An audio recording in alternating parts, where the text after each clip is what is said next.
ప్రియ దేవుని సంగమా, దేవుని పిల్లలు, పేరిట మీ అందరికీ శుభం సమాధానం కలుగుగాక. రాత్రి కాలంలో పరిశుద్ధాత్ముడు మనతో మాట్లాడుతున్నటువంటి విషయాలు 68వ కీర్తనలోంచి కొన్ని మనం ధ్యానించుకున్నాం.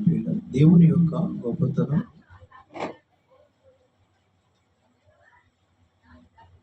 ఆ విషయాన్ని గురించి కొన్ని విషయాలు పరిశుద్ధ గ్రంథంలో కనిపిస్తుంది. 68 కీర్తనలు ఆయన అంటాడు కదా, శత్రువులు ఆయనకున్నటువంటి ప్రభావం, ఆయన యొక్క గొప్పతనం ఏంటో, ఆయన ఎలాంటి వాడో గ్రంథంలో మనం చూస్తూ ఉంటాం. దేవుడు లేచును గాక అని మాట్లాడుతున్నాడు. ఆయన శత్రువులు చెదరిపోదురు గాక. ఎప్పుడైతే దేవుడు లేస్తాడో శత్రువులు చెదరిపోతారు. దేవుడు లేచును గాక అంటే శత్రువులు వచ్చినప్పుడు ఆయన తన పిల్లల పక్షాన ఆయన వ్యాజ్యం ఆడతాడు. ఆయన అనేక పర్యాయాలు దైవ సేవకులు ప్రార్థించినప్పుడు పిల్లరా ఆయన తన ప్రజల పక్షాన లేచి యుద్ధం చేసినట్లుగా దేవుని లేఖనాల్లో మనం చూస్తున్నాం.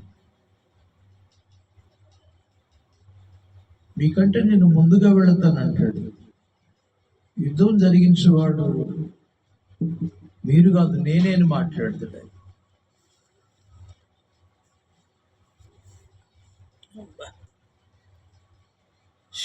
దేవుడా, కాబట్టి క్రీస్తునందు ప్రియ దేవుని సంగమా, ఆయన తన పిల్లల పక్షాన ఆయన వ్యాజ్యం ఆడతాడన్నారు. తన పిల్లల పక్షాన ఆయన లేస్తాడని అర్థం యుద్ధం చేయటానికి. శత్రువుల విషయంలో ఆయన ఏమంటాడంటే, మీరు మీ శత్రువులు ఆకలిగా ఉంటే వారికి భోజనం పెట్టమంటాడు, వారు దాహం కొంటే వారికి దాహానికి ఇవ్వమన్నాడు. అలా దీవించండి కానీ వారిని శపించవద్దు. వారిని మిమ్మల్ని ఎంత బాధించినా, మిమ్మల్ని ఎంత వేధించినా మీరు దీవించమన్నాడు. కాబట్టి అలా చేస్తే, శత్రువుల విషయంలో మనం క్షమిస్తే, దీవిస్తే ఆయన చర్య తీసుకుంటానన్నాడు. పగ తీర్చుకుంటే నా పని అన్నాడు. నేనే ప్రతిఫలం ఇస్తాను అని మాట్లాడాడు. కాబట్టి ప్రియమైన వాళ్ళని మన శత్రువుల విషయంలో మనం ప్రార్థించినప్పుడు, మనం వారిని క్షమించినప్పుడు, వారిని దీవించినప్పుడు ఆయనే మన పక్షాన వ్యాజ్యం ఆడతాడు, యుద్ధం చేస్తాడు అన్నారు. కాబట్టి ఇక్కడ కీర్తనకారుడు అంటున్నాడు, దేవుడు లేచును గాక, ఆయన శత్రువులు చెదిరిపోదురు గాక. ఆయన శత్రువులు అంటారు. ఆయన కూడా, దేవుని కూడా శత్రువులు ఉన్నారంట. ఆ శత్రువులు ఎవరంట? ఆయన శత్రువులు సాతాను, వాని సమూహం.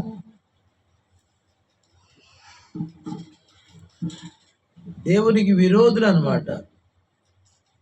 మనుషులకు శత్రువులు ఉన్నట్లుగా దేవుని కూడా శత్రువులు తయారయ్యారండి.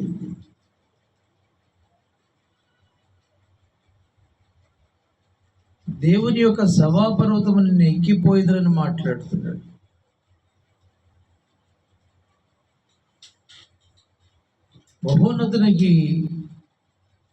మహోన్నతుని కంటే ఎక్కువగా నేను హెచ్చించుకోవాలని ప్రయత్నం చేశాడు. యెషయా గ్రంథం 14వ అధ్యాయంలో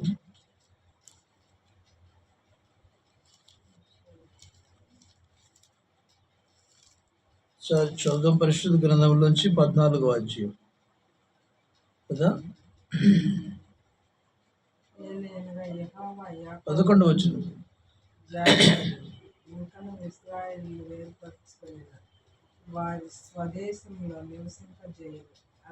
యెషయా గ్రంథం 14వ అధ్యాయము 8, 9, 11, 14 వచ్చిన వరకు చదువుతాం.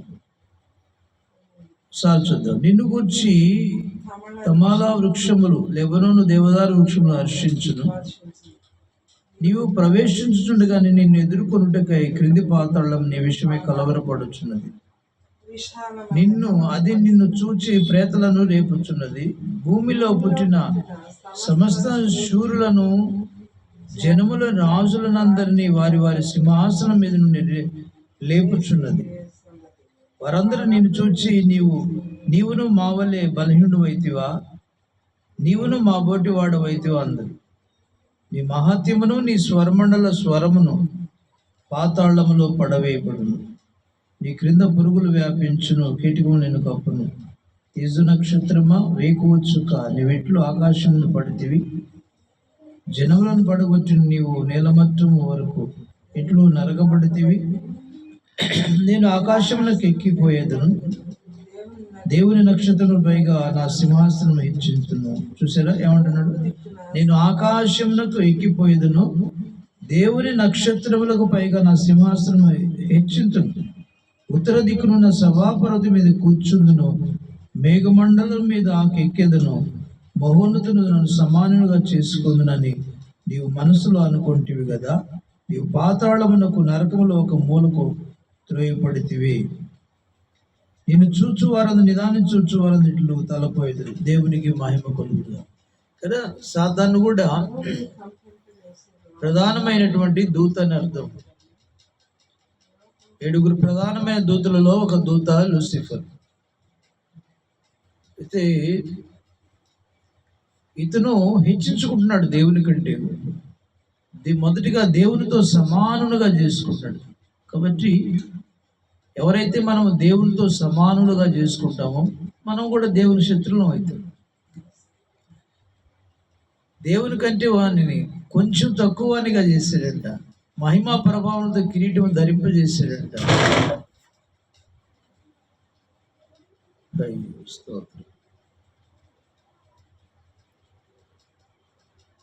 అంతటిగా కదా సమస్తం మీద కూడా ఆధిపత్యం, అధికారం ఇచ్చాడు. ఇంత గొప్పవారినిగా చేస్తే ప్రియమైన వాళ్ళ సాతాను మాట విని ఆదాము కూడా కదా అధికారాన్ని కోల్పోయాడు.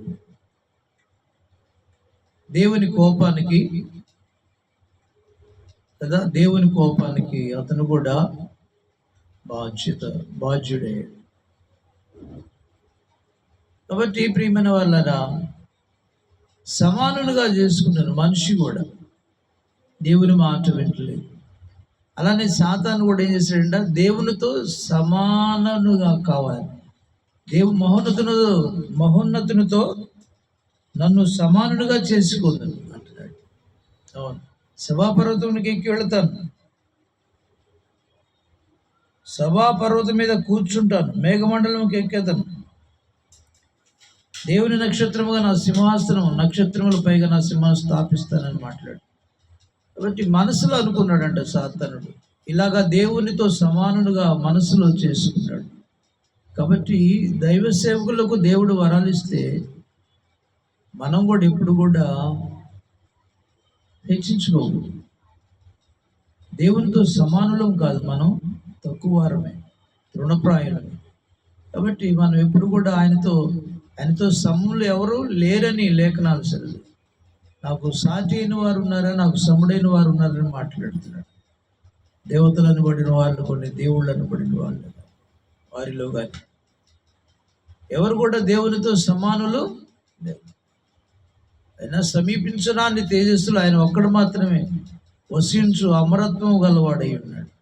శ్రీమంతుడు, అద్వితీయుడు, సర్వాధిపతి అంటాడు. ప్రియులరా, సర్వాధికారి అనే దేవుడు అయ్యుండి నిరంతరం స్తోత్రార్హుడు అయి ఉన్నాడు. సర్వశక్తి కలిగినటువంటి దేవుడు, సర్వాంతర్యామి, సర్వోన్నతుడు, సర్వాధికారి అయినటువంటి దేవుడు. ఆయనకు సాటి అయిన వారు ఎవరు లేరు, ఆయనకు సముడైనటువంటి వారు ఎవరు లేరు. ఆయనకు సమాన బుద్ధి కలిగినటువంటి వారు ఎవరు, అందరూ కూడా ఆయన తక్కువనిగా చేస్తారు. ఆయనతో పోటీ పడగలిగిన వారు ఎవరు లేరు. ఆయన బలానికి సాటి అయిన బలశాలి ఎవరు. కాబట్టి